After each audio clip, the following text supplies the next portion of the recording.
আসসালামু আলাইকুম এভরিওয়ান, কি অবস্থা সবার? This is me Fida savage. এখন যাচ্ছি কান্দিরপাড়, কারণ আমি ওইদিকে মোবাইল সার্ভিসিং এর কাজ শিখি। তারপর বাসায় যাব আজকে। বাসায় নাকি মানে এলাকার মধ্যে উরুস, সো এদিকে কাজ শেখার পর একটু বাহার মার্কেটে দিয়ে গেছিলাম। ওইদিকে আমার কিছু কাজ ছিল, কিছু কিনবো আর কি, এই জন্য। তারপর এইসব কিনে বাসার দিকে রওনা হইলাম। আর বাসার সামনে গিয়ে দেখি অনেক কিছু সাজিয়ে রাখছে, চটপটি দোকান, সব কিছু মানে সব স্ট্রিট ফুড গুলো এদিকে এসে বসছে। একদম গলির সামনেই সব কিছু পাওয়া যাচ্ছে আজকে।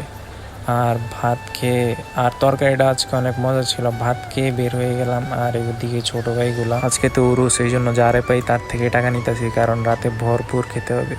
অন্য কিছু না, খাবার দাবার আর কি। লিজেন্ডরা বুঝে গেছে। আচ্ছা এইসব বাদ দেই, ওর থেকে 500 টাকা নিয়ে নিছি। আর এদিকে ঈশানও খুশি অনেক, কারণ রাতে অনেক খাওয়া দাওয়া হবে, আর কোনো কথা হইব না। প্রথমেই খাইতে আসলাম এদিকের বট।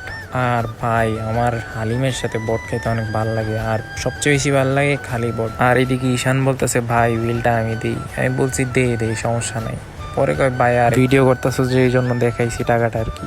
আর এদিকেই তো নিয়েই মনে করেন খাওয়া দাওয়া শুরু, কাউরেই দিছি না, সোজা কথা নিজে নিজেই সব খাইছি।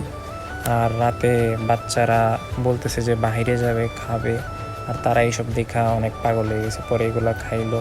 আর এটা মাজার তো, এই জন্য একটু অনেক ভালোভাবে সাজাইছে আর কি। এদিকে এই প্রত্যেক বছরে এরকম টাইমের মধ্যে একটা উরুস হয়, মানে মাহফিলের মতো একটা অনুষ্ঠানের মতো। তারা কেন করে এটা জানি না, কিন্তু করে। আজকের জন্য এতটুকুই। আল্লাহ হাফেজ, take care, tata, bye bye. সবাই সুস্থ থাকবেন, ভালো থাকবেন।